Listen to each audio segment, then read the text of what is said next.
Chapter 72. Darkness swirled around me as I inched my way farther into the cave. I sucked in a big lungful of smoke and it burned my nose and throat. I swallowed hard, trying not to cough and give myself away, and reminded myself to keep my mouth closed from now on. Eyes watering inside my night vision goggles, I slid my feet forward like I was crossing a room in the dark, trying not to whack my shins on the furniture. But it wasn't really furniture I was worried about. Any second now, I expected a terrorist to come screaming out of the darkness and attack me. I was so scared I could barely summon the courage to keep moving, but I just kept repeating my code of honor like a mantra. Be the strongest of the strong. Be the bravest of the brave. Help the helpless. Always tell the truth. The truth was, all I wanted to do was turn and run back out of the cave to the safety and security of daylight. I didn't want to get shot, and I didn't want to die. Watching soldiers do this in movies was always cool. You always saw the bad guys coming, and when the heroes shot the bad guys, they dropped like bowling pins.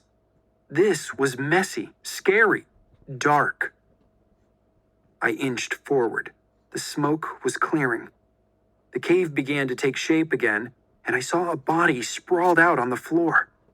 I hurried toward it, afraid it was Jimmy, but it was a terrorist wearing all black body armor like the team back at the warehouse. I heard a grunt, and I hurried on, my fear replaced by the urgent need to help. Be loyal, I told myself. Never give up. Then I saw Jimmy. He was wrestling with a second man in black, trying to keep the terrorist from lowering his gun enough to shoot him. Jimmy's gun was on the ground beside him. "Little help," Jimmy called. I raised my pistol to shoot the terrorist, but they were struggling so much I was afraid if I pulled the trigger, I'd hit Jimmy. Visions of missing the bright red fire extinguisher filled my head. I ran at the man instead and brought the butt of the gun down on his head. In the movies, that always sent bad guys crashing to the ground. But this wasn't a movie. The butt of my gun bounced right off the helmet he wore, and he didn't go down. He did turn, though, surprised, and Jimmy was able to wrench the man's rifle away. The terrorist kneed Jimmy in the stomach, and Jimmy went down, moaning in pain. The terrorist spun on me, and I raised my gun to shoot. But I couldn't. I took a step back, and the terrorist understood at once.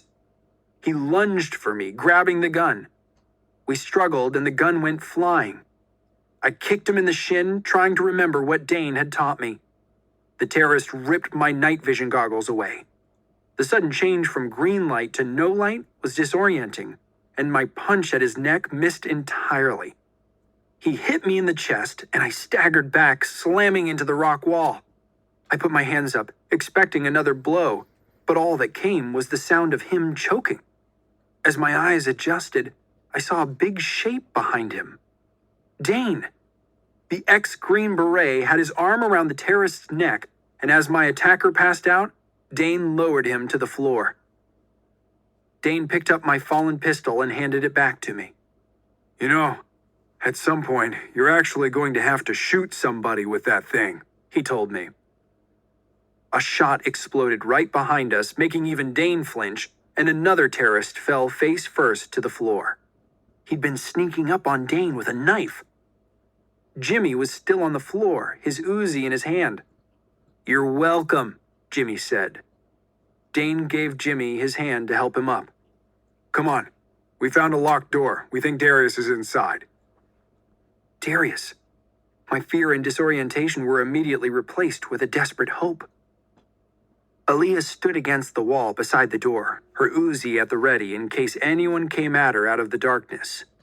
She tensed as we came running around the corner, swinging her weapon up at us, but she quickly lowered it when she saw who it was. "Jimmy, the door," Dane said. The hacker dropped to a knee in front of the metal door, pulled a lockpick set out of his backpack, and went to work. While he worked, we examined the room. Half a dozen bodies littered the floor, and 2 folding tables along a sidewall held bullet-ridden laptops and TV monitors. Along another wall were stacked plastic bins and wooden crates. Food, water, guns, gear, Elias said, going through them. But no explosives. Maybe that's what's behind this door, not Darius, Jimmy said. Something in the door clicked, and Jimmy stood back. We were about to find out.